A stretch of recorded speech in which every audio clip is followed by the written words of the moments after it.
పత్రిజీకి ప్రతిరూపం PMC pyramid meditation channel ప్రేక్షకులకు నమస్కారం. ఆయుష్మాన్ భవ ప్రత్యక్ష కార్యక్రమానికి సాదర స్వాగతం. మనకు ఆయుష్ను పెంచి ఆనందాన్ని అందించేది ఆరోగ్యం. ఈ నేపథ్యంలో మన ఆరోగ్యాన్ని మనం సంరక్షించుకోవటం మన బాధ్యత. మరి మన ఆరోగ్యం పట్ల మనం ఎంత శ్రద్ధ వహిస్తున్నాం, ఎటువంటి జాగ్రత్తలు తీసుకోవాలి, అలాగే ఎన్నో రకాల ప్రత్యామ్నాయ మార్గాల ద్వారా ఎన్నో అనారోగ్య సమస్యలకు చక్కని పరిష్కార మార్గాలు అందుబాటులో ఉన్నాయి. ఈ నేపథ్యంలో సోరియాసిస్ మరియు చర్మ సమస్యలు వంటి అనేక రకాల వ్యాధులకు సంబంధించి హోమియోపతి వైద్య విధానంలో ఎటువంటి చికిత్సా విధానాలు అందుబాటులో ఉన్నాయో తెలియజేయడానికి ప్రముఖ హోమియోపతి వైద్య నిపుణులు డాక్టర్ శ్రీనాథ్ గారు మనతో పాటు ఉన్నారు. మీకు కూడా ఇంకేమైనా సందేహాలు ఉంటే కూడా మీరు డయల్ చేయాల్సిన నెంబర్ 040660002333. ఈనాటి మన కార్యక్రమాన్ని ప్రారంభిద్దాం. నమస్కారం అండి. నమస్కారం. ఓకే డాక్టర్ గారు, అసలు చర్మ సమస్యలు అనేవి ఎందుకు వస్తాయండి? రైట్ అండి. చర్మ సమస్యల్లో చాలా రకాలుగా మొండి సమస్యలు అధికంగా కనపడుతుంటాయి. వీటిల్లో మనం చిన్న చిన్న లక్షణాలు అయినటువంటి ఎగ్జిమా, డర్మటైటిస్ గురించి ముందుగా చెప్పుకోవాలి. ఎగ్జిమా, డర్మటైటిస్ లాంటి చర్మ సమస్యలు ఏ విధంగా అంటే ముఖ్యంగా జాయింట్స్ ఉండేటువంటి భాగాల్లో కనపడుతుంటాయి. ఇలా మణికట్టు భాగం కానివ్వండి, లేదా మోచేతులు కానివ్వండి, ఇలా జాయింట్స్ ఉండేటువంటి భాగాల్లో కనపడేటువంటి అంశాన్ని ఎగ్జిమా అనేటువంటి సమస్యగా మనం చెప్పుకుంటాం. ఇది చర్మం బాగా నలుపు రంగులో ఉండి దురద, మంట అధికంగా ఉండడం కనపడుతూ ఉంటుంది. అత్యంత మొండిగా అంటే వర్షాకాలంలో చాలా ఎక్కువగా వేధిస్తాయి. చలికాలంలో కేవలం ఒక 20-30% వరకు ఉన్నప్పటికీ వర్షాకాలంలో ఎక్కువగా కనిపించేటువంటి లక్షణాల్లో ఎగ్జిమా గురించి చెప్పుకోవచ్చు. అయితే ఇది ఏ రకంగానూ అంటువ్యాధి మాత్రం కాదండి. ఒకరి నుంచి ఒకరికి ఎట్టి పరిస్థితుల్లో కూడా సంక్రమించదు. సో ఇది ఎక్కువగా ప్రెషర్ జోన్స్ ఉండేటువంటి భాగాలు, అంటే ఎక్కువసేపు కూర్చోవడము. ఇప్పుడు మన కింద మఠం వేసుకొని కూర్చుంటాం, పాదాలు నేల మీద పెట్టి కూర్చుంటాం. సో పాదం యొక్క మడం భాగం ఎక్కువసేపు నేలకు ఆనించి కూర్చున్నప్పుడు పాదం దగ్గర చిన్నగా నల్లగా ఆ భాగం అంతా కూడా మారిపోతుంది. అది కొంచెం కాయలాగా కూడా మారుతుంది. కొందరిలో అది పుండులాగా మారి అందు నుంచి చీము, లైక్ వాటరీ డిశ్చార్జ్ లాగా రావడం కూడా జరుగుతుంది. ఇది ఎగ్జిమా అనేటువంటి కండిషన్గా మనం చెప్పుకోవచ్చు. కానీ ఈ చర్మ సమస్యలు ఉన్నవారు వారు వాడిన వస్తువులు కానీ, సబ్బు కానీ, టవల్ కానీ, ఏదైనా ఆ ఎక్కడైతే వ్యాధి ఉంటుందో ఆ ప్రదేశంలో వాడితే ఇంకొకరు వాడితే కూడా వాళ్ళకి స్ప్రెడ్ అవుతుంది అంటారు కదండి. అవును. అయితే అది కూడా మీరు అన్నది కూడా వాస్తవమే. కానీ అది కొన్ని రకాల ఇతర చర్మ సమస్యలు, అంటే ఎగ్జిమా కాకుండా కొన్ని ఫంగల్ ఇన్ఫెక్షన్స్ ఉంటాయి. ముఖ్యంగా టీనియా కార్పోరిస్ అంటామండి, అంటే వేళ్ల సందున ఏర్పడేటువంటి చర్మ సమస్యలు, అలాగే గజ్జల్లో ఏర్పడేటువంటి చర్మ సమస్యలు, చెవి వెనకాల అంటే ఈ స్కిన్ ఫోల్డ్లో ఏర్పడేటువంటి చర్మ సమస్యలు ఒకరి నుంచి ఒకరికి స్ప్రెడ్ అయ్యే అవకాశం అధికంగా ఉంటాయి. అందులో కూడా వారు వాడినటువంటి బెడ్షీట్స్ కానివ్వండి, టవల్స్ కానివ్వండి, సోప్స్ కానివ్వండి, ఈ మూడిటి వల్ల ఒకరి నుండి ఇంకొకరికి సంక్రమించే అవకాశాలు చాలా ఎక్కువగా ఉంటాయి. అలాగే అండర్ గార్మెంట్స్ కూడా ఎక్కువగా తడిగా, తేమగా ఎక్కువసేపు శరీరం పైన ఉంటే కూడా ఈ చర్మ సమస్యలు తగ్గవు. అవి మొండిగా ఒకరి నుంచి ఒకరికి స్ప్రెడ్ అవుతుంది. అలాగే తేమ వాతావరణంలో ఉండడం, అంటే తడి గోడల మధ్య నివసించే వ్యక్తులు, ముఖ్యంగా సెల్లార్స్లో నివసించేటువంటి వ్యక్తులు, అలాగే గాలి, ఎండ సరిగ్గా లైక్ ఇంట్లోకి రాని వ్యక్తులు, అంటే వాటికి ఎక్కువగా ఎక్స్పోజ్ కాని వ్యక్తులకు ఈ చర్మ సమస్యలు అధికంగా స్ప్రెడ్ అయ్యే అవకాశం ఉంటుంది. ఇది ఒకరి నుంచి ఒకరికి అంటువ్యాధిగా మారే అవకాశం ఉంటుంది. అలాగే ఇంకా కొన్ని చర్మ సమస్యలు ఉంటాయండి. ముఖ్యంగా ఒంటిపైన చిన్న చిన్న గుల్లల్లాగా ఏర్పడతాయి, చిన్న చిన్న కురుపుల్లాగా ఎగ్జాక్ట్లీ. అవునండి, అది ఒకరి నుంచి ఒకరికి స్ప్రెడ్ అయ్యే అవకాశం ఉంటుంది. దీన్ని మనం సార్కోప్టిస్ స్కేబీస్ అనేటువంటి లక్షణంగా మనం చెప్పుకోవచ్చు. అంటే దాని యొక్క పరాన్నజీవి పారాసిటిక్ ఏజెంట్ వల్ల ఈ చర్మ వ్యాధి వస్తుంది. ఒక మాటలో చెప్పాలంటే స్కేబీస్ అనేటువంటి చర్మ సమస్య అండి ఇది. సో ఈ లక్షణం ఎలా ఉంటుందంటే, ఇప్పుడు ఒక కపుల్ ఉన్నారు అనుకుందాం. ఆ కపుల్కి 2 పిల్లలు ఉన్నారు, వాళ్ళు కలిసి పడుకుంటున్నారు. సో పడుకున్నప్పుడు వాళ్ళు వాడినటువంటి బెడ్షీట్స్ కానీ, లేదా కింద పరుచుకున్నట్టు కానివచ్చు, లేదంటే బ్లాంకెట్స్ కానివ్వండి, అది ఒకరి నుంచి ఒకరికి స్ప్రెడ్ అవుతుంది. అంటే ఈ పారాసైటిక్ ఏజెంట్, చిన్న పురుగు అనేది ఆ బెడ్షీట్లో, టవల్స్లో చిన్నగా ఉండిపోతుంది. అది వాడినటువంటి వ్యక్తి నుంచి ఇంకో వ్యక్తికి వస్తుంది. కాబట్టి ఈ లక్షణం ఉండేటువంటి వ్యక్తులు ఆ 4 మందులు వాడాలి. ఒకరు వాడినట్లయితే సరిపోదు. ఈ వ్యక్తులు ప్రత్యేకమైనటువంటి కేర్ ఏంటంటే శుభ్రతకు అధిక ప్రాధాన్యత ఇవ్వాలి. గోరువెచ్చని నీళ్ళతో స్నానం చేయడము, అలాగే గోరువెచ్చని వాటర్లో టవల్స్ కానీ, బెడ్షీట్స్ కానీ ముంచి నానబెట్టి శుభ్రం చేసుకోవడం లాంటివి చేసుకోవాలి. ఈ జాగ్రత్తలు పాటించినట్లయితే స్కేబీస్ అనేది అంటువ్యాధిగా మారకుండా ఉంటుంది. లేదు అంటే ఈ స్కేబీస్ మొండిగా ఉండిపోయి ఆ కురుపులు ఏర్పడము, దురద, మంట, పగుళ్ళు ఏర్పడడం, రాత్రులు పడుకోనివ్వదు. ముఖ్యంగా రాత్రి సమయాల్లోనే చర్మ సమస్య అధికంగా దురదంగా ఉంటుంది. చర్మం పైన ఎన్నో రకాల బ్యాక్టీరియా వైరస్ నిరంతరం ఉంటూనే ఉంటాయి. కానీ రాత్రి సమయంలో అంటే రెస్టింగ్ ఫేజ్లో ఉన్నప్పుడే ఆ బ్యాక్టీరియా అనేది అధికంగా ఇన్వేడ్ అయ్యే అవకాశం ఉంటుంది. తద్వారా రాత్రి సమయంలోనే ఈ చర్మ సమస్యలు ముదిరి నొప్పి కానీ, మంట కానీ, పగుళ్ళు కానీ, దురద కానీ ఈ లక్షణాలన్నీ రాత్రి సమయంలో కనిపించే అవకాశం ఎక్కువగా ఉంటుంది. కాబట్టి స్కేబీస్ వ్యాధిని ఎట్టి పరిస్థితుల్లో నెగ్లెక్ట్ చేయకూడదండి. అది ఒక అంటువ్యాధిగా మారుతుంది. మనం చెప్పుకున్నటువంటి టీనియా కార్పోరిస్ లాగే ఇది ఒక అంటువ్యాధిగా మారుతూ బట్ లక్షణాలు ఎలా ఉంటాయండి? అంటే ఇది మనకు వస్తుంది, ఇది స్ప్రెడ్ అవుతుంది, ఎలా తెలుస్తుంది? రైట్ అండి. అంటే ఇవి ఒంటిపైన ఏర్పడినప్పుడు ఒక చిన్న మచ్చలాగా ఏర్పడుతుంది. కేవలం 2 నుంచి 4 రోజుల్లోనే ఆ మచ్చ ఒక 1 రూపీ కాయిన్ సైజ్కి, ఒక 2 రూపీ కాయిన్ సైజ్కి పెరిగిపోతూ ఉంటుంది. అంతలోనే ఆ 2 to 4 డేస్లోనే ఆ భాగంలో కాకుండా ఇంకో చోట స్ప్రెడ్ అవుతూ వచ్చేస్తుంది. ఆ విధంగా 2 నుండి 4 రోజుల కల్లా ఈ చర్మ సమస్య అనేది స్ప్రెడ్ అవుతూనే ఉంటుంది శరీరంలో. అలా స్ప్రెడ్ అవుతూ ఉంటూ శరీరంలో మెడ భాగము, చెవి వెనక భాగము, ఫోర్ హెడ్ భాగము, తలలో కూడా ఇది స్ప్రెడ్ అవుతూ వస్తుంటుంది. సో ఒళ్ళంతా దురద, ఈవెన్ నాస్ట్రిల్స్లో ముక్కు లోపలి భాగంలో కూడా ఈ కురుపులు ఏర్పడుతుంటాయి. అంత తీవ్రంగా ఉంటుంది ఇది. చిన్నపిల్లల్లో వస్తే మనం చికెన్ పాక్స్ అని అంటాం. ఆ రకంగా కనపడేటువంటి లక్షణం ఇది. కాకపోతే ఆ లక్షణం వేరు, కానీ అలాంటి సిమ్టమ్స్ మిమికింగ్గా ఉంటాయి, దగ్గరి లక్షణంలాగా కనపడుతుంటాయి. అలా చిన్నపిల్లల్లో కూడా ఈ స్కేబీస్ లక్షణం చాలా మొండిగా తీవ్రంగా అయ్యే అవకాశం ఉంటుందండి. ఓకే.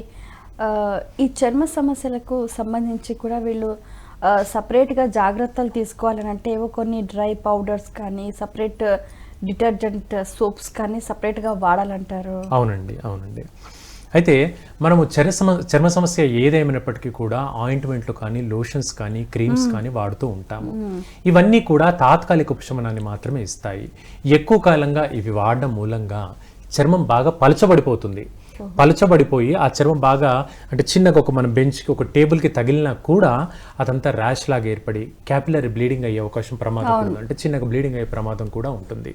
కాబట్టి ఎక్కువ కాలంగా ఏ చర్మ సమస్య ఉన్నా కూడా ఎక్కువ కాలంగా ఆయింట్మెంట్ వాడొద్దండి.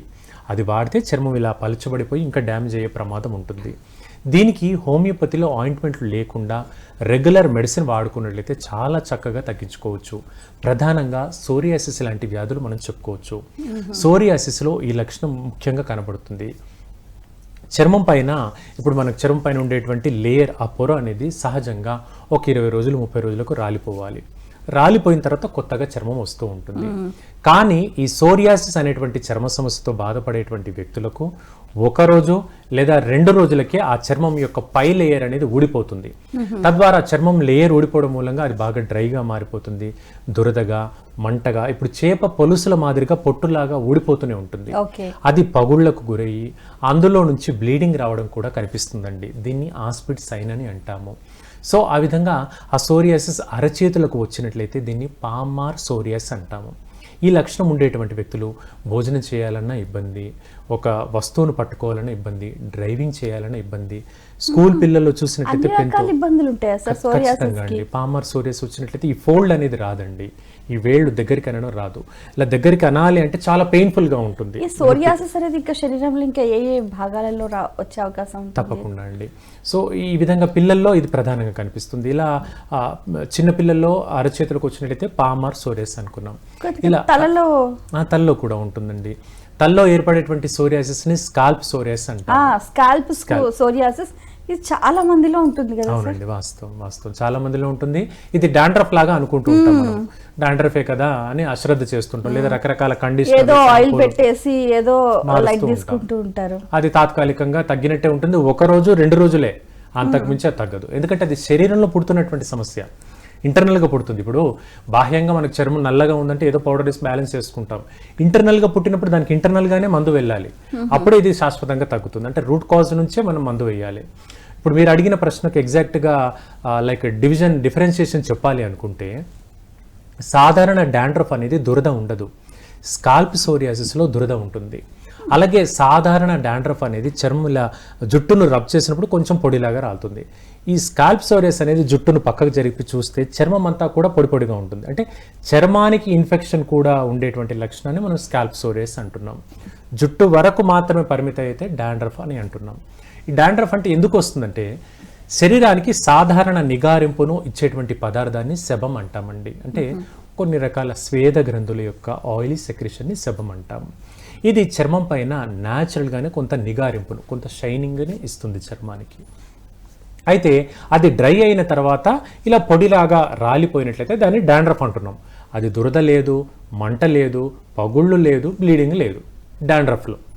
స్కాల్ప్ సోరియాసిస్లో ఈ 4 లక్షణాలు కూడా కనబడతాయి. ఇది వ్యత్యాసం అండి. అంతేకాకుండా స్కాల్ప్ సోరియాసిస్ అనేది ఫోర్ హెడ్కు కూడా స్ప్రెడ్ అవుతుంది, చెవి వెనక భాగాలకు స్ప్రెడ్ అవుతుంది, మెడ వెనక భాగానికి స్ప్రెడ్ అవుతూ వస్తుంది. ఇలా పడుకోవాలంటే దురద, మంట, అనీజినెస్, స్వెట్టింగ్ వచ్చిందంటే విపరీతమండి. స్వెట్ వచ్చిందంటే ఇంకా తీవ్రం అవుతుంది, పడుకోనివ్వరు. ఇప్పుడు ఈ వ్యక్తులు మనం గమనించినట్లయితే పడుకున్నప్పుడు పిల్లో పైన తల పెట్టి పడుకున్న తర్వాత లేచేసరికి ఈ పిల్లో అంతా కూడా పొట్టులాగా రాలిపోతూ ఉంటుంది. నాకు పేషెంట్స్ చెప్తూ ఉంటారు, స్వీప్ చేస్తే మొత్తం ఇంత పౌడర్ వచ్చిందండి రాత్రి పడుకొని లేచిన తర్వాత అంటూ ఉంటారు. స్నానం చేసిన తర్వాత ఇంత మొత్తం పౌడర్ ఏర్పడిందంటే వాష్రూమ్లో అంటూ ఉంటారు. ఆ విధంగా మొండిగా ఇబ్బందికరంగా ఉంటుంది. అయితే ఇది అంటువ్యాధి కాదు. చాలామంది ఇప్పుడు ఈ సమస్య వచ్చింది కాబట్టి షేక్ హ్యాండ్ ఇవ్వాలంటే కూడా భయపడుతుంటారు. అది అంటువ్యాధి ఏమో, నమస్కారం అండి అంటారు అవతల వ్యక్తులు. కన్ఫ్యూజన్, భయానికి. ఎన్నో రకాల అంటువ్యాధులు నిన్న మొన్నటివి కరోనా వరకు మనం చూసాం కాబట్టి. సో ఇది అంటువ్యాధిగా భావిస్తుంటాం. అంతెందుకండి తెల్ల మచ్చల్ని కూడా అంటువ్యాధిగా భావిస్తూ ఉంటాం సమాజంలో, ఒక సోషల్ ఫోబియాగా భావిస్తుంటారు. కానీ తెల్ల మచ్చలు కూడా అంటువ్యాధి కాదండి. ఈ విటిలిగో అనేటువంటి తెల్ల మచ్చలు కూడా శరీరంలో పుట్టేటువంటి వ్యాధులే తప్పించి అది ఎలాంటి అంటువ్యాధి కాదు. కాకపోతే తగ్గడానికి సమయం ఎక్కువగా పడుతుంది, ఎక్కువ కాలంగా మందులు వాడాల్సిన అవసరం ఉంటుంది. సో ఇది స్కాల్ప్ సోరియాసిస్ మనం చెప్పుకున్నాం. అలాగే అరిచేతులకు వస్తే పామార్ అనుకున్నాం. ఓకే, దీని గురించి మరింతగా మాట్లాడుకునే ముందు కాల్ చూద్దామండి. హలో హలో హలో, నమస్తే అండి, చెప్పండి మీ పేరు, ఎక్కడి నుంచి మాట్లాడుతున్నారు? మేము ఒంగోలు నుంచి మాట్లాడుతున్నాం మేడం. చెప్పండి మీ పేరు, ఏం తెలుసుకుందాం అనుకుంటున్నారు? నా పేరు రమాదేవి. మా వారికి అరచేతుల్లో, మోచేతి దగ్గర, కాళ్ళకి కణితుల దగ్గర మచ్చలు వచ్చినాయి. మచ్చలు ఓకే. అవి చూపిస్తే సోరియాసిస్ అన్నారు. అవి ఎలా ఉంటాయి అంటే గట్టిగా హార్డ్ గా తయారయ్యి ఉంటాయి. పగుళ్ళు అట్లా వచ్చి బ్లడ్ కారుతా ఉంటుంది సార్. రైట్ అమ్మా, ఎంత కాలంగా ఉంది ప్రాబ్లము? అది ఒక 5 years నుంచి ఉంది. మందులు వాడుతున్నారా ప్రెసెంట్? చూపించాం సార్, అయినా కానీ తగ్గలేదు. ఓకే, ఇంకేమంటే ఆయిల్మెంట్స్ వేరే వాళ్ళు చెప్తే ఆయిల్మెంట్ వాడతా. కొన్ని రోజులు ఏంటంటే స్టెరాయిడ్స్ వాడారు, అది ఎక్కువ రోజులు వాడకూడదనేసి ఆపేశారు. ఇప్పుడు ఆయిల్మెంట్స్ అవి వాడుతున్నారు. కొంచెం చర్మం పొడిబారకుండా ఉండాలి అంటే కొంచెం ఆయిల్స్ హాస్పిటల్లో ట్రీట్మెంట్ చేయించుకుంటే ఆయిల్ ఇచ్చారు, ఆయిల్ వరకు వాడుతున్నారు. రైట్ అమ్మా, రైట్ రైట్. సో దాని గురించి క్యూర్ అవుతా సార్? తప్పకుండా దాని గురించి చెప్తానమ్మా. సో ఇప్పుడు మనకు మీరు చెప్తున్నారు, ఒంగోలు నుంచి కాలర్ మనతో చెప్తున్నారు ఏమని, మోచేతులు, మోకాళ్ళు, స్కిన్ ఫోడ్స్లో ఈ కాయల్లాగా ఏర్పడేటువంటి సోరియాసిస్ సమస్య గురించి చెప్పారు. ఇలా కాయల్లాగా, కొరుపుల్లాగా గట్టిగా ఏర్పడేటువంటి సోరియాసిస్ని గట్టేట్ సోరియాసిస్ అంటాం. GUTTATE, గట్టేట్ సోరియాసిస్ అండి. ఇది గుర్తుపెట్టుకోండి. అయితే మీరు ఒక మాట అన్నారమ్మా, స్టెరాయిడ్స్ కూడా వాడాము, ఎక్కువ కాలంగా వాడినప్పటికీ కూడా 5 సంవత్సరాలుగా ఉపశమనం లేదు. ఇది ఇండికేషన్ అండి. అంటే సోరియాసిస్ ఎంత మొండి సమస్య అని తెలుసుకునేందుకు ఇది నిదర్శనం. అంటే ఎన్ని రకాల ఆయింట్మెంట్లు వాడినా, లోషన్లు వాడినా, స్టెరాయిడ్స్ వాడినా తగ్గట్లేదు. స్టెరాయిడ్ అంటే మళ్ళీ ఏదో కంగారు పడకండి అమ్మా. స్టెరాయిడ్ అంటే చాలా మందిలో ఉండేటువంటి అపోహ ఏంటంటే అది వాడడం మూలంగా సైడ్ ఎఫెక్ట్స్ వస్తాయి, ఏదో జరిగిపోతుంది అనుకుంటారు. కానీ డాక్టర్ గారు స్టెరాయిడ్ ఎప్పుడు ఇచ్చినా కూడా వారం రోజులో, 10 రోజులో, లేదా మ్యాక్సిమం నెలకు మించి రాయరండి. ఎందుకంటే దాని డోస్ అంతవరకే ఉంటుంది కాబట్టి అంతవరకే రాస్తారు. సో అయినప్పటికీ మీ హస్బెండ్కి తగ్గలేదు అంటే అది ఏంటంటే అమ్మా ఆటో ఇమ్యూన్ డిజార్డర్ అంటాం దీన్ని. అంటే శరీరంలో రోగ నిరోధక శక్తి తగ్గి దానంతటా వచ్చేటువంటి సమస్య ఇది. సో వీటికి హోమియోపతిలో మంచి పరిష్కారం ఉంది. మీకు అందుబాటులో ఎవరైనా హోమియో డాక్టర్ ఉంటే కలవండి, లేదంటే హైదరాబాద్లో మన కేంద్రంలో కూడా హోమియోపతిలో దీనికి సంపూర్ణంగా తగ్గించేందుకు మార్గాలు ఉంటాయి. ఇక మీరు ఆయింట్మెంట్లు వాడడం వల్ల ఎలాంటి ఉపశమనం లేదమ్మా, బికాజ్ ఆల్రెడీ 5 సంవత్సరాలుగా ఆయింట్మెంట్లు వాడుతున్నారు, అయినా తగ్గట్లేదు అని మీరే అంటున్నారు. కాబట్టి డాక్టర్లను మార్చి, ఆయింట్మెంట్లు మార్చి ఉపశమనం లేదండి, వాటిని పక్కన పెట్టండి. తాత్కాలిక ఉపశమనానికి ఏదో వ్యాజిలినో, కోకోనట్ ఆయిల్ పెట్టుకోండి. ఇంటర్నల్గా హోమియోపతి మందులు వాడండి, చాలా చక్కగా ఈ సమస్య తగ్గుతుంది. మీ అందుబాటులో హోమియో డాక్టర్ గారిని కలవండి. ఓకే, నెక్స్ట్ కాల్ చూద్దామండి. హలో హలో నమస్తే అండి, చెప్పండి మీ పేరు ఎక్కడి నుంచి మాట్లాడుతున్నారు? హలో, ఆయుష్మాన్ భవ కార్యక్రమం అండి, చెప్పండి మీ పేరు ఎక్కడి నుంచి మాట్లాడుతున్నారు? హలో, సమయం అనేది చాలా విలువైందండి, సమయాన్ని సద్వినియోగం చేసుకోవాలి. కాలర్స్ అంతా కూడా మీకు ఏ సందేహం ఉన్నా మీరు దాల్చవలసిన నెంబర్ 040666002333. డాక్టర్ గారు ఇప్పుడు ఇందాక మీరు చెప్పారు చక్కగా సోరియాసిస్ గురించి అని. ఈ స్కాల్ప్ సోరియాసిస్ అనేది చాలా మీరు అన్నట్టుగా మొండి సమస్య, కొన్ని నెలలు సంవత్సరాల నుంచి కూడా బాధపడే వాళ్ళు ఉంటూ ఉంటారు. అయితే దీనికి ఉపశమనం హోమియోపతిలో ఎన్ని రోజుల్లో ఉండే అవకాశం ఉంటుందంటారు? రైట్ అండి, ఈ స్కాల్ప్ సోరియాసిస్ కానివ్వండి, డాండ్రఫ్ కానివ్వండి, కేవలం 15 రోజుల్లో ఉపశమనం చూపెట్టచ్చు. Only 15 days? అంతేనండి. చాలా మందిలో తప్పకుండా అండి, బికాస్ హోమియోలో అందరూ ఏమనుకుంటారు, మొండి సమస్యలకు దీర్ఘకాలికంగా వాడాలి అనుకుంటారు, కానీ కేవలం 15 రోజుల్లో మార్పు చూపెట్టచ్చు. ఏంటంటే హోమియోలో ఇంటర్నల్ మెడిసిన్, రైట్ మెడిసిన్ పడింది అనుకోండి, 10-15 రోజుల కల్లా మంచి ఇంప్రూవ్మెంట్ చూపెట్టచ్చు. ఇక కంటిన్యూస్గా కొంతకాలం వాడినట్లయితే ఆ సమస్య శాశ్వతంగా తగ్గుతుంది. ఇప్పుడు మన కాలర్ అన్నారు, స్టెరాయిడ్స్ అని, ఆయింట్మెంట్ అని, లోషన్లని, ఇవేవి అక్కర్లేవండి.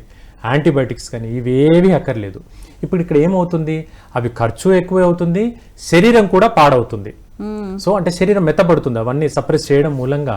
మీకు ఇంకొక విషయం ఏంటంటే, ఇలా ఎక్కువ కాలం ఆయింట్మెంట్లు వాడుతూ ఉండడం మూలంగా చర్మ సమస్య తగ్గినట్టుగా ఉంటుంది, కానీ కీళ్ల వాతం స్టార్ట్ అవుతుంది, కీళ్ల నొప్పులు స్టార్ట్ అవుతాయి. దీన్ని సోరియాటిక్ ఆర్థరైటిస్ అంటాము. అలా కీళ్ల నొప్పుల వరకు కూడా ఈ సోరియస్ అనేది ముదిరే ప్రమాదం ఉంటుంది. ఎట్టి పరిస్థితుల్లో సోరియస్ని అశ్రద్ధ చేయకూడదండి. ఇప్పుడు మనం చెప్పుకున్నాం అరచేతులకు పామారని, తల భాగానికి స్కాల్ప్ సోరియస్ అని మాట్లాడుకున్నాం. ఇంకో కాలర్ని బట్టి మనం చెప్పుకున్నాం గట్టేటి సోరియస్ అని. ఇది ఎలా ఉంటుందంటే, దోమ కుట్టినట్టుగా చిన్న చిన్న మచ్చలు వస్తాయి ఒంటిపైన, ఆ మచ్చలు పెరుగుతూ వస్తాయి, అవి కాయల్లాగా పెరిగిపోతుంటాయి. ఇది గట్టేటి సోరియస్ అండి. అయితే ఇది మొండి సమస్య. దీనికి మాయిశ్చర్ అనేది రోజు అప్లై చేస్తూ ఉండాలి. అంటే కోకోనట్ ఆయిల్ కానీ, వ్యాజిలిన్ కానీ, బాడీ లోషన్ కానీ అప్లై చేస్తూ మందులు వాడాలి. అలా చేసినట్లయితే అతి తక్కువ టైంలో, ఒక 3 నుంచి 6 నెలల వ్యవధిలో మంచి ఇంప్రూవ్మెంట్ అనేది మనం చూపించుకోవచ్చు. అలా చేయొచ్చండి. కాల్ చూద్దామండి. తప్పకుండా. హలో హలో, నమస్కారం అండి. నమస్తే అండి, చెప్పండి అమ్మా, మీ పేరు ఎక్కడి నుంచి మాట్లాడుతున్నారు? రాజోల్ నుంచి మాట్లాడుతున్నామండి, తూర్పుగోదావరి. అమ్మ చెప్పండి, ఏం తెలుసుకుందాం అనుకుంటున్నారు? నాకు కొంచెం ఎలర్జీ కింద ఉంటదండి, ఒళ్ళంతా చీమలు కుట్టినట్టు దొద్దుర్ల కింద వచ్చేస్తున్నాయండి. ఓకే, అంటే హోమియోపతి వాడుతున్నామండి, తగ్గుతులేదండి అసలు. ఓకే, ఎంతకాలం నుంచి ఉందమ్మా ఈ ప్రాబ్లము? 2-3 సంవత్సరాల నుంచి అండి. అలా వస్తుంది తగ్గుతుందండి, ఎండ ఎక్కువగా ఉంటే బాగా ఎక్కువగా వస్తుందండి, చెమటలు పెట్టేస్తాయండి. రైట్ అండి. అలా ఇంట్లో ఎవరికైనా ఉందా, మీకు మాత్రమేనా? నాకే ఉందండి, అంటే బ్లడ్ లోను ఇన్ఫెక్షన్ ఉంది కొంచెం అన్నారండి. అవునమ్మా. ఏదైనా ఫుడ్ తీసుకున్న తర్వాత ఈ ప్రాబ్లం కలుగుతుందా? ఉదాహరణకు ఆలు, దుంపకూరలు అలా తీసుకున్న తర్వాత ఏమైనా? అవి పాడైపోతుందండి, కొంచెం దురదల కింద వచ్చేస్తుందండి, చీమలు కుట్టినట్టుగా దద్దుర్లు వస్తాయండి. సో కొన్ని ఫుడ్ ఐటమ్స్ కూడా దూరం పెట్టారా? పెట్టానండి, ఆవకాయ, దుంపకూరలు, వంకాయ గట్టా వేసుకోనండి. రైట్ అమ్మా. సో ఇప్పుడు మందులు వాడుతున్నారా? ఆపేసానండి, 10 రోజుల నుంచి. ఇంకా తగ్గుతులేదు కదండి, వెళ్తలేదండి, హోమియోపతి వాడతానండి. రైట్ అమ్మా. ఇంకేమైనా డౌట్స్ ఉన్నాయా ఇది కాకుండా? వాక్ చేయండి, నిప్పుగా ఉంటుందండి ఎడమ చేతిలోంచి, అప్పుడే 2 నెలల నుంచి అండి అది. ఎడమ చెయ్యి నుండి నొప్పి? నిప్పండి, అది మామూలుగా ఏదైనా తగిలింది అనుకున్నాను, కానీ నిప్పండి తగ్గుతులేదండి అసలు. మందులు ఎక్కడ మోచేయ అమ్మా? మోక్సీలోంచి వస్తుందండి. రైట్ అమ్మా. ఇంకేమైనా చెప్పదలుచుకున్నారా? ఇంకేమైనా డౌట్స్ ఉన్నాయా? అంతేనా? అంతేనండి, మందులు వాడుతుంటే ఎలర్జీకి కడుపులో నిప్పు కింద వస్తుందండి నాకు. తప్పకుండా దాని గురించి చెప్తానమ్మా, వినండి. సో చర్మం పైన చిన్న చిన్న రెడ్ కలర్గా ర్యాషెస్, కురుపులు వస్తూ ఉన్నాయి, పలానా ఫుడ్ ఐటమ్ తిన్న తర్వాత ఈ ర్యాషెస్ వస్తున్నాయి అనేటువంటి చర్మ సమస్యను అర్టికేరియా అంటారమ్మా. క్రానిక్ అర్టికేరియా అనేటువంటి లక్షణం ఇది. దీనికి ఇంకొక పేరు ఏంటంటే హైవ్స్ అనేటువంటి పదం కూడా వాడతాము. ఇది ఎందువల్ల వస్తుందంటే చాలా రకాల కారణాలు ఉంటాయి. కొన్ని రకాల ఆహార పదార్థాల్లో నూనెలు పడక, దుంపలు పడక, కొన్ని ఆకుకూరలు పడక, ముఖ్యంగా గోంగూరలు అంటే ఆకుకూరలు పడకపోవడం వల్ల, కొన్ని లైక్ వాటర్ ఉండేటువంటి కూరగాయలు, దోసకాయ ముక్కలు, కీరా ముక్కలు, టమాటా ముక్కలు ఇలాంటివి పడకపోవడం మూలంగా, ఆయిల్ చేంజ్ అయినప్పుడు, ఈ పొద్దుతిరుగుడు పువ్వు ఆయిల్ ఒకసారి, పల్లి నూనె ఒకసారి, ఇలా ఆయిల్ చేంజ్ చేసినప్పుడు, ఇలాంటి రకరకాల కారణాల వల్ల ఈ అలర్జీ అనేది వస్తుందమ్మా. ఇంతే కాకుండా లివర్ ఇన్ఫెక్షన్స్ ఉంటే కూడా ఈ ప్రాబ్లం రావచ్చు. అంటే లివర్కి సంబంధించి వాపు, హెపాటోమెగాలి అంటాము. అలాగే ఫ్యాటీ లివర్ అంటాము, అలాగే లివర్కి సంబంధించి వైరల్ ఇన్ఫెక్షన్స్, హెపటైటిస్ బి అంటాము. ఇలాంటి లివర్ సంబంధిత సమస్యల్లో కూడా ఈ అర్టికేరియా అనేటువంటి చర్మ సమస్య వస్తుందమ్మా. కారణాలు అనేకము. అయితే దీనికి హోమియోపతిలో పరిష్కారం ఉంది. సరైన డాక్టర్ గారి చేతిలో పడి రెగ్యులర్గా హోమియోపతి మందులు వాడితే ఇది కంప్లీట్గా తగ్గుతుంది. అయితే దీనికి ఇప్పుడు నేను చెప్పినటువంటి కొన్ని రక్త పరీక్షలు అయితే అవసరమ్మా. అలర్జీ తాలూకు కొన్ని పరీక్షలు ఉంటాయి. ఆ పరీక్షలు చేయించుకొని మందులు వాడితే హోమియోపతిలో ఇది శాశ్వతంగా తగ్గుతుంది. ఇక రెండవ మాట, మోచేయి నొప్పి ఎడమ చేయి అన్నారు. దీన్ని టెన్నిస్ ఎల్బో అంటారమ్మా. అంటే దీనిపైన ఒత్తిడి ఎక్కువగా పడ్డప్పుడు, బరువులు ఏవైనా ఎక్కువగా లిఫ్ట్ చేసినప్పుడు ఈ నొప్పి అనేది ఇక్కడి నుంచి ఇక్కడి వరకు పాకుతూ ఉంటుంది. సో అరచేతులు తిమ్మిర్లు, మంటలు లాంటి లక్షణం కూడా రావచ్చు. ఈ టెన్నిస్ ఎల్బో అనేటువంటి సమస్యకు కూడా మీ చర్మ సమస్యతో పాటుగా ఈ కండిషన్కి కూడా మందులు వాడుకోవచ్చు. హోమియోపతిలో కంప్లీట్ సొల్యూషన్ ఉంటుంది. మరి మీరు ఒకసారి డాక్టర్ గారిని చేంజ్ చేసి చూడండి. మందులతో ఖచ్చితమైన ఉపశమనం మీకు లభిస్తుందమ్మా. ఓకే సార్, ఇప్పుడు ఈ సోరియాసిస్ ఇందాక మీరు పామ్కి సంబంధించి చెప్పారు, స్కాల్ప్కి సంబంధించి చెప్పారు. సో ఇంకా ఏ ప్లేసెస్లో వచ్చే అవకాశం ఉంటుంది? రైట్ అండి.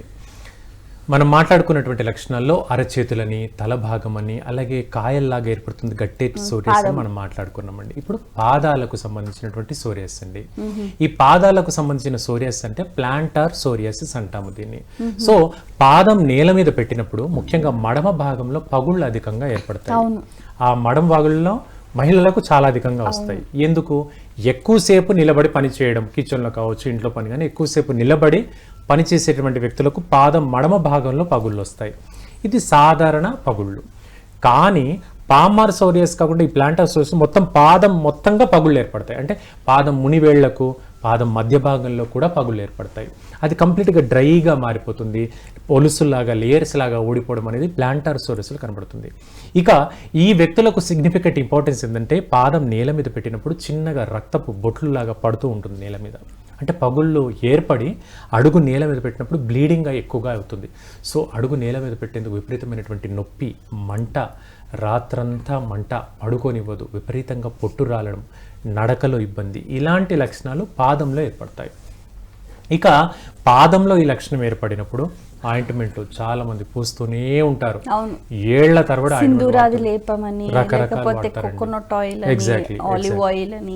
వాడుతూనే ఉంటారు. ఇవి ఏవి చేసినా తాత్కాలిక ఉపశమనం. అంటే చర్మాన్ని కాస్త తేమగా ఉండేందుకు మాత్రమే హెల్ప్ చేస్తుంది తప్పించి పెయిన్ కూడా చాలా ఉంటుంది సార్. పెయిన్ విపరీతం ఉంటుందండి. ఎందుకంటే ఇప్పుడు పగుళ్ళు ఏర్పడతాయి కదా, ఆ పగుళ్ళ గుండా ఇన్ఫెక్షన్ స్ప్రెడ్ అవుతుంది. సో ఆ భాగం అంతా కూడా, అంటే మడం భాగం అంతా కూడా వాపు ఎక్కుతుంది. సో ఆ వాపు ఉండడం మూలంగా మనం నేల మీద పెట్టినప్పుడు విపరీతమైనటువంటి నొప్పి మడం భాగంలో ఏర్పడుతుంది. కొందరిలో ఏంటంటే ఆనెలు కూడా ఇది కాంప్లికేట్ అయి ఉంటాయి. పాదంలో ఏర్పడేటువంటి ఆనెల వల్ల కూడా ఇది కాంప్లికేట్ అయి ఉంటుంది. సో ఆనెల వల్ల నొప్పితో కూడి ఈ పగుళ్ళతో నొప్పి రెండు కూడా మొండిగా ఏర్పడుతూ ఉంటాయండి. ఇది ప్లాంటార్ సోరియాసిస్ అంటాము. సో దీనికి జాగ్రత్తలు మనం మీరు చెప్పినటువంటి రకరకాల ఆయిల్స్ కానీ కొంతవరకు ఉపశమనాన్ని ఇస్తాయి. సో వీళ్ళు షూ వాడితే కూడా కొంతవరకు బెటర్ అండి. అంటే రోజులో ఒక 3-4 గంటలైన షూ వాడితే కూడా ఈ ప్రాబ్లం నుంచి కొంతవరకు కంట్రోల్ ఉంటుంది. అలాగే వీళ్లకు చర్మం పైన చెమట అధికంగా రాదు. చెమట ఎక్కువగా రాని వ్యక్తులకు ఈ చర్మ సమస్యలు వస్తాయి. సో స్వెట్టింగ్ వచ్చేటువంటి ఆహారము అని అంటే మనం వాటర్ ఇంటేక్ బాగా తీసుకోవడము, నీళ్లు బాగా తాగడమే కాకుండా పళ్ళు ఎక్కువగా వాటర్ మిలన్ కానీ, మస్క్ మిలన్ కానీ, నీటి శాతం ఎక్కువగా ఉండేటువంటి పళ్ళు తీసుకోవాలి. కూరగాయల్లో కూడా వెజిటబుల్స్లో కీరా కానీ, దోసకాయ ముక్కలు అధికంగా తీసుకోవాలి. నిద్ర కరెక్ట్గా ఉంచుకోవాలి. ఇతర సమస్యలు ఏమైనా డయాబెటీస్ కానీ, థైరాయిడ్ కానీ ఉన్నట్లయితే వాటిని అదుపులో పెట్టుకోవాలి. వాటిని అదుపులో పెట్టుకోకపోతే కూడా ఈ సోరియాసిస్ లాంటి సమస్యలు ముదురుతూ ఉంటాయి, అలా పెద్దగా పెరుగుతూ ఉంటాయి. సో ఇప్పుడు మనం చెప్పుకున్న లక్షణాలే కాకుండా ఇదే లక్షణం ఒంటి మీద ఎక్కడైనా రావచ్చు. అప్పుడు దాన్ని ప్లేక్ సోరియాసిస్ అంటాం. అంటే ఓ చిన్న ప్యాచ్ ఏర్పడుతుంది, చిన్న ముక్కలాగా ఓ దోమ కుట్టినటువంటి మచ్చ ఏర్పడుతుంది. అది పెరుగుతూ వస్తుంది, పెరుగుతూ పెద్దగా కాయలాగా అవుతుంది. అది ఇంత పెద్ద ప్యాచ్ అయిపోతుంది. చూస్తూ ఉండగానే ఇంకా పెద్ద ప్యాచ్ అవుతుంది. అలా కడుపు పైన, వీపు పైన, మోకాళ్ళ పైన, పాదాల పైన, చివరికి గోళ్లకు కూడా స్ప్రెడ్ అవుతుంది. గోళ్లకు కూడా అంత మొండిదండి సోరియాసిస్. అంటే ఈ సమస్య చర్మం పైన ముదిరి గోళ్లు పసుపు రంగులో మారిపోతాయి, కంప్లీట్ yellowish గా మారిపోయి గోళ్లు తొందరగా విరిగిపోతాయి. ఇలా టచ్ చేసి రెడ్ గా చూసాం కానీ pink and red sir normal అండి. అది మనకు దేనికి నిర్ధారణ? హిమోగ్లోబిన్ శాతం శరీరంలో సరిగ్గా ఉందా లేదా అనేందుకు నిర్ధారణకు తెలుసుకోవచ్చు. ఇక్కడ ఏంటంటే ఈ నెయిల్ బెడ్ కూడా ఇన్ఫెక్ట్ అవుతుంది. అంటే చర్మం గుండా గోళ్లకు స్ప్రెడ్ అయినప్పుడు గోళ్లు yellowish గా మారుతాయి. గోళ్ల చివరి భాగాలు పసుపు రంగులో మారి ఇలా అన్నాం అనుకోండి విరిగిపోతాయి, ఆ చివరి భాగం విరిగిపోతుంది, అంటే బ్రిటిల్గా మారిపోతాయి, ఫ్రెజైల్గా మారిపోతాయి, తొందరగా విరిగిపోతూ ఉంటాయి. అండ్ గ్రోత్ అవుతున్న కొద్దీ కూడా గోల్డ్ విరిగిపోతూ ఉంటాయి. ఇది సోరియాసిస్ గోల్డ్లకు స్ప్రెడ్ అయినప్పుడు వచ్చేటువంటి లక్షణం. దీన్ని అంగ్యువా అనేటువంటి కండిషన్గా చెప్తాం, సోరియాసిస్ అంగ్యువా అనేటువంటి కండిషన్గా చెప్తాం. ఇది ఫంగల్ ఇన్ఫెక్షన్లో కూడా కనపడవచ్చు. ఫంగల్ ఇన్ఫెక్షన్లో వచ్చినట్లయితే పాదాల వేళ్లకు మాత్రమే ఉంటుంది. సాధారణంగా ఈ సోరియాసిస్ వల్ల వచ్చినట్లయితే చేతి గోళ్ళు కనపడతాయి. చేతి గోళ్ళు ఇలా మనం పెట్టి చూసినట్లయితే గోల్డ్ అంతా కూడా ఎల్లోయిష్గా పౌడర్ చల్లినట్టుగా పొడి పొడిగా నార్మల్ కలర్ అయితే ఉండదండి. ఆ రకంగా ఈ సోరియాసిస్ అనేది గోళ్లకు కూడా స్ప్రెడ్ అయ్యే ప్రమాదం ఉంటుంది. ఇలా రకరకాలుగా అంటే చర్మము, గోళ్ళు, ఎముకలకు ఇలా అన్ని భాగాలకు ఈ చర్మ సమస్య స్ప్రెడ్ అవుతూ ఉంటుంది. ఇక ఎముకలకు స్ప్రెడ్ అయినట్లయితే సోరియాటిక్ ఆర్థరైటిస్ అంటాము. విపరీతమైనటువంటి కీళ్ళ నొప్పులు వస్తాయి. మనం ఏమనుకుంటాం, కీళ్ళ నొప్పులు వచ్చాయి కదా, సో ఆర్థోపెడికో రుమటాలజిస్ట్ అనుకుంటాం, కానీ అలా కాదు. ఇది చర్మ సమస్య ముదరడం మూలంగా వచ్చినటువంటి కీళ్ళవాతం. ఓకే, దీని గురించి మాట్లాడుకునే ముందు కాల్ చూద్దామండి. Hello hello hello doctor. నమస్తే అండి, చెప్పండి అమ్మ, మీ పేరు ఎక్కడి నుంచి మాట్లాడుతున్నారు? నమస్తే మేడం, నా పేరు లక్ష్మి మేడం. చెప్పండి అమ్మా, ఏం తెలుసుకుందాం అనుకుంటున్నారు? అది నాకు ఇట్లా 15 నెల రోజుల సంది అలర్జీ లేకొస్తుంది మేడం. అంటే ఇక్కడ కాళ్ళకా చేతులకా? ఇక్కడ కాళ్ళకు కాదు మేడం, ఇట్లా చెవులల్లా ఇట్లా నవలేక గోపుడులాక ఇట్లా గులగుల అంటది, ముక్కుల గొంతుల ఇట్లా దగ్గు వస్తుంది, గొంతుల గులగుల అనుకుంటా, ముక్కుల మళ్ళా తేయిల కూడా అక్కడక్కడ ఇట్లా, అంటే మీద ఏం కనిపిస్తలేదు కానీ ఇట్లా నవలేక వచ్చి గోపుడు ఇట్లా లోపల ఎట్లా అనిపిస్తుంది. దవాఖానకు వస్తే రక్త పరీక్ష చేసి అలర్జీ వచ్చిందో ఏమో అంతానే అన్నారంట. రక్తం మందులు ఇచ్చారమ్మా? మరి ఇచ్చారు సార్, మందులు ఇచ్చిండ్రు, ఒక 5 రోజులు వాడమన్నారు. 5 రోజుల్లో వాడినే గానీ తగ్గుతలేదు సార్. మన రైట్ అమ్మా, ఇంకేమైనా జాగ్రత్తలు చెప్పలేదా అక్కడ డాక్టర్ గారు? కొన్ని తినకూడని చెప్తారమ్మా? ఏం చెప్పలేదు సార్, ఇట్లా ప్రైవేట్ హాస్పిటల్ పోయినాము. రైట్ అమ్మా, దాని గురించి చెప్తాను నేను దాని గురించి చెప్తానమ్మా, వినండి. సో మనం ఇదివరకు ఒక కాలర్తో మాట్లాడుకున్నాము, క్రానిక్ హైవ్స్ గురించి మాట్లాడుకున్నాం, చర్మం పైన దద్దుర్లు ఏర్పడుతూ ఉంటాయని. ఇప్పుడు మీ కండిషన్ ఏంటంటే చర్మం పైన ఏమి ఏర్పడదమ్మా. ఈ చర్మం పైన చూస్తే అంత చర్మం చాలా క్లియర్గా ఉంటుంది, ఏ ర్యాష్ ఉండదు, ఏముండదు, కానీ నవ్వు పెడుతుంది, దురద పెడుతూనే ఉంటుంది. ముఖ్యంగా ఆరిఫైసెస్లో చెవి భాగము అన్నారు, ముక్కు నాస్ట్రిల్స్ అన్నారు, ఆరిఫైసెస్లో ఈ దురద అనేది అధికంగా కనపడుతుంది. ఇది కూడా ఈ అర్టికేరియా లక్షణంలో ఒక భాగం అమ్మ. శరీరంలో ఇమ్యూనోగ్లోబులిన్స్ అని ఉంటాయి బ్లడ్లో, అంటే కొంచెం డీపర్ మాటలమ్మా ఇవి. ఇమ్యూనోగ్లోబులిన్స్ అని ఉంటాయి, అవి బాగా ఉండాల్సిన స్థాయి కంటే అధికంగా ఉన్నప్పుడు ఈ రకమైనటువంటి అలర్జీ వస్తుంది. దుంపకూరలు, చేపలు, నూనె పదార్థాలు, కాలీఫ్లవరు, క్యాబేజీ, ముల్లంగి ఇలాంటి కొన్ని ఐటమ్స్కి దూరంగా ఉండాలమ్మా. ఎంతకాలము? 1 నెల 2 నెలల పాటు దూరంగా ఉండండి. అలా చేస్తూ ఇప్పుడు మీకు డాక్టర్ గారు ఇచ్చినటువంటి మందులు వాడండి, తప్పకుండా తగ్గుతుంది. కనీసం టైం అంటే 1 to 2 months పడుతుందమ్మా, కంప్లీట్గా తగ్గుతుంది. సో ఇప్పుడు మీ డాక్టర్ గారితో తగ్గట్లేదంటే కూడా మన దగ్గర హోమియోపతి మందుల ద్వారా కూడా దీన్ని తగ్గించవచ్చు. కాకపోతే సమయం మాత్రం 1 నెల నుంచి 2 నెలలు పడుతుంది. ఎందుకంటే ఏ కారణం చేత మీకు వస్తుందని గుర్తించి దానికి అనుగుణంగా మందులు పెట్టాలమ్మా. కొద్దిగా టైం పడుతుంది, ఓపిక పెట్టుకొని రెగ్యులర్గా మందులు వాడండి, తప్పకుండా తగ్గుతుంది. అండ్ ఉదయం పూట 9 గంటల లోపు కాస్త ఎండ, ఒక 10 నిమిషాలైనా ఎండ ఒంటి మీద పడేలా చూసుకోండి, ఇంకా తొందరగా ఈ ప్రాబ్లం తగ్గుతుంది. ఓకేనండి, అలా మీరు డాక్టర్ గారు చెప్పినట్టుగా పాటించే ప్రయత్నం చేయండి. మరి వారి కాంటాక్ట్ నెంబర్ కూడా స్క్రీన్ పైన డిస్ప్లే చేస్తున్నారు, అసలు గమనించాల్సిందిగా చెప్తున్నాము. అలాగే నెక్స్ట్ కాల్ చూద్దామండి. హలో హలో హలో నమస్తే అండి, చెప్పండి, మీ పేరు ఎక్కడి నుంచి మాట్లాడుతున్నారు? హలో, ఆయుష్మాన్ భవ అండి, మీ పేరు? మా పేరు లావణ్య మేడం. లావణ్య, చెప్పండి, ఏం తెలుసుకుందాం అనుకుంటున్నారు? ఎక్కడి నుంచి మాట్లాడుతున్నారు? మహబూబ్ నగర్ డిస్ట్రిక్ట్ మేడం, మామనగరే. ఓకే, చెప్పండి అమ్మా, మీ సమస్య. లేదు మేడం, ఇట్లా మోషన్ పోతే ఇప్పుడు ఇట్లా పెయిన్ వచ్చినట్లు అయ్యి కొద్ది బ్లడ్ వస్తుంది అని మేడం అడుగుదాం సార్. తప్పకుండా. ఎప్పటి నుంచి అమ్మా ఇబ్బంది? అంటే ఇంతకు ముందు ఉండే, అయితే సుగంధ పల్లవి అని అది కాగబెట్టుకొని తాగినాం సార్, అప్పుడు తగ్గింది. మళ్ళీ ఒక 20 days అట్లా అయ్యింది. నిన్న మొన్న టాబ్లెట్ వేసుకుంటే మళ్ళీ తగ్గింది సార్. రైట్ అమ్మా, నొప్పి ఉందా ఇప్పుడు? అమ్మా, నొప్పి ఉందా ఇప్పుడు? ఇప్పుడు ఏం లేదు సార్, టాబ్లెట్ వేసుకున్నాక తగ్గింది. అట్లా ఎందుకు అవుతుందని నీ ప్రశ్న, అంతేనా? టాబ్లెట్ వేసుకుంటే తగ్గింది కదమ్మా, నువ్వు ఏం తెలుసుకోవాలనుకుంటున్నావు? అట్లా ఎందుకు అవుతుందని తెలుసుకోవాలి. లేదు సార్, అమ్మ టీవీ వాల్యూమ్ తగ్గించి నువ్వు ఏం అడగాలనుకుంటున్నావు ఒక మాట తొందరగా అడిగేయి. సరే. అవును సార్. మీరు టీవీ చూస్తూ వింటూ మాట్లాడుతున్నారు, డిలే అయిపోతుంది అది. ఏమ్మా అడుగుతావా? ఓకే, మీరు చెప్పండి డాక్టర్ రైట్ గారు. అండి. సో అమ్మ మోషన్కి వెళ్ళినప్పుడు కాస్త నొప్పి పెడుతుంది అంటున్నారు. అది పలానా ఆయుర్వేద మందులు వాడుతున్నాను తగ్గింది అంటున్నారు. తగ్గిన తర్వాత ఇంకా సమస్య లేదు నిజం చెప్పాలంటే. అయితే అమ్మాయి ఎందుకు వస్తుందని తెలుసుకోవాలనుకుంటున్నట్టుంది. శరీరంలో మన పేగుల యొక్క కదలికల్ని పెరిస్టాల్సిస్ మూమెంట్స్ అంటామమ్మ. ఆ పేగుల యొక్క కదలికలు సక్రమంగా ఉండాలంటే రోజుకు కనీసం 2 లీటర్ల వాటర్ తాగాలి. ఈ 2 లీటర్ల కంటే వాటర్ తక్కువగా తీసుకుంటే, అంటే ఒక యుక్త వయసు వచ్చిన వ్యక్తుల గురించి చెప్తున్నా, 20 దాటిన వ్యక్తుల గురించి చెప్తున్నా, 2 లీటర్ల కంటే తక్కువగా వాటర్ తీసుకుంటే పేగుల కదలికలు సక్రమంగా జరగవు. తీసుకున్న ఆహారం సరిగ్గా జీర్ణం అవ్వదు. అప్పుడు కదలికలు సరిగ్గా లేకపోతే మలబద్ధకం ఏర్పడుతుంది. మలబద్ధకం ఏర్పడినప్పుడు ఇలాంటి ఇబ్బందులు తలెత్తుతాయి. ఇది దాని తాలూకు లక్షణం. సో దీన్ని మలబద్ధకం అని పూర్తి స్థాయిలో కూడా అనలేమో. బ్లడ్ అప్పుడప్పుడు వస్తుంది అంటే దాన్ని ఫిషరీ నానో అంటామమ్మా. అంటే మోషన్కి వెళ్ళినప్పుడు దాంతోపాటు 1-2 బొట్టుగా బ్లడ్ పడడం అనేది జరుగుతుంటుంది. ఇది ప్రమాదకర స్థితి ఏం కాదు. ఒక 4-5 రోజులు, వారం రోజులు మందులు వాడితే మాత్రం తప్పకుండా తగ్గుతుంది. రాత్రి భోజనంలో మనం ఎక్కువగా పీచు పదార్థం ఉండేటువంటి ఆకుకూరలు తీసుకోండి. రాత్రి నీళ్లు బాగా తాగండి. ఒక గ్లాసుడు మజ్జిగ రాత్రి భోజనం చేసిన తర్వాత తీసుకోండి. రాత్రి భోజనంలో ఎప్పుడు కూడా పెరుగు తీసుకోకండి.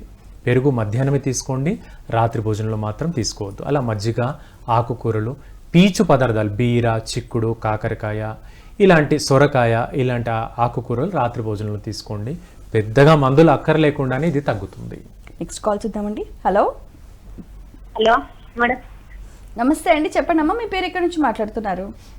మేము నిజామాబాద్ జిల్లా నుంచి మేడం. చెప్పండి అమ్మా, ఏం తెలుసుకుందాం అనుకుంటున్నారు? మా అమ్మాయికి సోరియాసిస్ వచ్చి 7 సంవత్సరాలు మేడం. మ్మ్హ్మ్.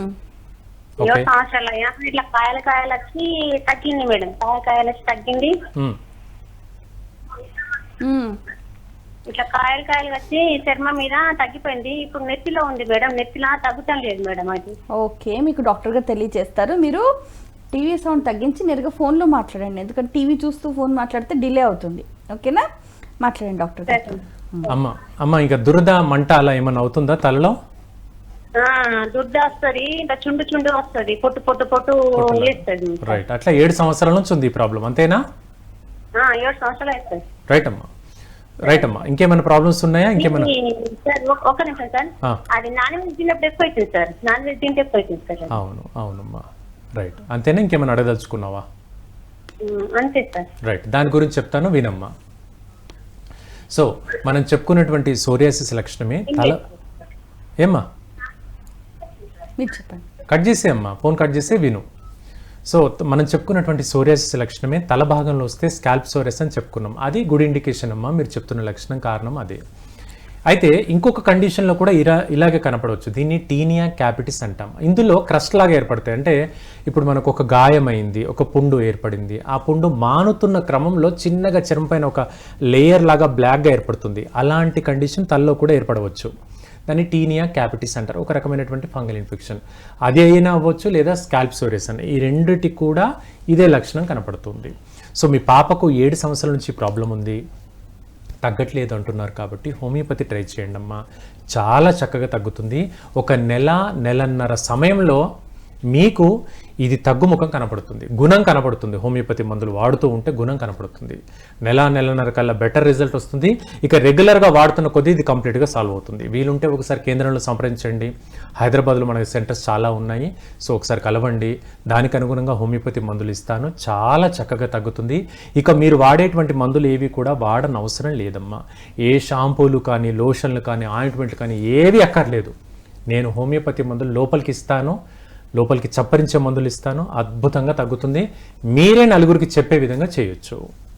ఓకే, ఈ చర్మ సమస్యలకు హోమియోపతి వైద్య విధానంలో ఎటువంటి చికిత్సా విధానం అందుబాటులో ఉందంటారు? రైట్ అండి. మొండి చర్మ సమస్యలైనటువంటి ఎగ్జిమా, డెర్మటైటిస్, సోరియాసిస్, ఇలా అట్టికేరియా, ఇలాంటి సమస్యలు ఏళ్ల తరబడి చాలామంది సఫర్ అవుతూ ఉంటారు. అలా ఏళ్ల తరబడి సఫర్ అవుతున్నటువంటి చర్మ సమస్యలకు హోమియోపతి బెస్ట్ మెడిసిన్గా మనం చెప్పుకోవచ్చండి. ఎందుకంటే కొన్ని చర్మ సమస్యలు ఏ విధంగా ఉంటాయంటే వాడుతూ పోతే ఇంకా ఇంటర్నల్గా ఆర్గన్స్ డ్యామేజ్ అవుతుంది. అప్పుడు డాక్టర్ గారే చెప్తారు, అమ్మా ఇక నా దగ్గరికి రాకు, లివర్ డ్యామేజ్ అయ్యే ప్రమాదం ఉంది, కిడ్నీ డ్యామేజ్ అయ్యే ప్రమాదం ఉంది, కాబట్టి రక్త పరీక్షలు చేయించుకోరా అని డాక్టర్ గారే చెప్తారు. సో ఈ ప్రమాదాన్ని నివారించాలి అని అంటే ఎక్కువ కాలంగా పలానా ఇతర మందులు వాడకూడదు. ఎక్కువ కాలంగా సప్రెస్ చేసేటువంటి మందులు వాడితే అది మొండిగా మారుతూ ఉంటుంది. కాబట్టి అలాంటి లక్షణాలతో సఫర్ అయ్యే వ్యక్తులు, ఈ సోరియస్ కావచ్చు, స్కాల్ప్ సోరియస్ కావచ్చు, కీళ్ళ నొప్పులు, రుమటాయిడ్ ఆర్థరైటిస్ లాంటి లక్షణాలు కావచ్చు, వీళ్ళకు ఎక్కువ కాలంగా మందులు వాడండి అని డాక్టర్ చెప్పేస్తారు అంతే. వాళ్ళు మందులను చిన్నగా తగ్గిస్తూ హోమియోపతి మందులు వాడుకోవచ్చు. తద్వారా ఇది శాశ్వతంగా అదుపులోకి వస్తుంది, సంపూర్ణంగా తగ్గుతుంది, కాంప్లికేషన్స్ని కూడా మనం నివారించిన వాళ్ళం అవుతాం. ఆ విధంగా ఈ సోరియాసిస్ కానీ ఇంకో కొందరికి డర్మటైటిస్ కూడా మనం చెప్పుకోవచ్చు అండి. ఉదాహరణకు ఇప్పుడు మహిళలు ఇయర్ రింగ్స్ పెట్టుకున్న చోట కావచ్చు, వాచ్ పెట్టుకున్న చోట కావచ్చు, లేదంటే ఉంగరాలు పెట్టుకున్న చోట కావచ్చు, ఆ భాగం అంతా కూడా మనకు దురద అయిపోతుంది. అక్కడ మంటలాగా, దురద, మచ్చలాగా ఏర్పడి నీరులాగా కూడా వస్తుంది. సో డాక్టర్ గారి దగ్గరికి వెళ్తే ఈ రింగ్ వాడొద్దు అంటారు. రింగ్ వాడకపోతే తప్పదు కొన్ని సందర్భాలు. డాక్టర్ గారు చెప్పారనో పంతులు గారు చెప్పారనో కంపల్సరీగా వాడుతూ ఉంటాము. సో అలా కొన్ని అంశాల్లో అది మొండిగా మారిపోతుంటుంది. ఇలాంటి అంశాలకు కాంటాక్ట్ డర్మటైటిస్ అంటాం. అంటే ఆ వస్తువు మనకు తగులుతూ ఉండడం మూలంగా ఈ ఇబ్బంది అనేది తగులుతూ వస్తుంటుంది. హ్యాండ్ బ్యాగ్ వేసుకున్నాం అనుకోండి, భుజం పైన హ్యాండ్ బ్యాగ్ వేసుకుని ఇక్కడంతా చిన్నగా నల్లగా వచ్చేస్తుంది. సో అలా రెగ్జిన్ అంటే బ్యాగ్స్కి వాడేటువంటి దాని యొక్క ఏమంటాం బ్యాగ్ యొక్క దాని కార్నర్ వల్ల కూడా మనకి ఈ లక్షణం తలెత్తవచ్చండి. ఇవన్నీ కూడా కాంటాక్ట్ డర్మటైటిస్ యొక్క లక్షణాలండి. ఈ సమస్యతో సఫర్ అయ్యేటువంటి వ్యక్తులు ఎవరైనా కూడా ఆయింట్మెంట్లు కానీ లోషన్స్ కానీ అక్కర్లేకుండా హోమియోపతి మందులు ట్రై చేయొచ్చు. అద్భుతమైన పరిష్కారాలు కేవలం 15-20 రోజుల్లోనే ఇంప్రూవ్మెంట్ చూసే విధంగా మనం చేయొచ్చండి. మిమ్మల్ని సంప్రదించాలని అనుకునే వారికి మీరు ఎక్కడ అందుబాటులో ఉంటారు? తప్పకుండా అండి. హైదరాబాద్లో మనకు 4 సెంటర్స్ ఉన్నాయి. మన కింద స్క్రోల్ అవుతున్నటువంటి నంబర్లో మనకు కాల్ చేసినట్లయితే దానికి అనుగుణంగా మీకు దగ్గర సెంటర్లో అలోకేట్ చేస్తాము. ఒకవేళ మీరు రాలేని పక్షంలో హోమియోపతి మందులు కొరియర్ ద్వారా కానీ పోస్ట్ ద్వారా కూడా పంపించబడతాయి. సో సంపూర్ణంగా తగ్గేందుకు అవకాశం ఉంటుంది. హోమియోలో చేయాల్సినటువంటి ముఖ్యమైన అంశం ఏంటంటే రెగ్యులర్గా వాడాలి. ఏదో వారం రోజులు వాడాము, 10 రోజులు వాడాము, తగ్గుతుందిలే అనుకుంటే కాదండి. డాక్టర్ గారు చెప్పినంత కాలం, నెల 2 నెలల, ఎక్కువ కాలమా, అలా రెగ్యులర్గా ఒక కోర్స్ లాగా హోమియోపతి మందులు వాడినట్లయితే చాలా చక్కగా ఈ మొండి సమస్యలన్నీ తగ్గుతాయి. కాంప్లికేషన్స్ని కూడా మనం నివారించిన వాళ్ళం అవుతాము. ముఖ్యంగా సైడ్ ఎఫెక్ట్స్ లేకుండా తగ్గించుకునే మార్గం అనేది హోమియోపతిలో ఉంటుందండి. చాలా సంతోషం అండి. మీ అమూల్యమైన సమయాన్ని కేటాయించి ఎన్నో విషయాలను వివరంగా మా అందరికీ తెలియజేసినందుకు ధన్యవాదాలు. ఇది ఇవాల్టి మన ఆయుష్మాన్ భవ ప్రత్యక్ష కార్యక్రమం. మరో కార్యక్రమంలో మళ్ళీ కలుసుకుందాం. అంతవరకు సెలవు. నమస్కారం.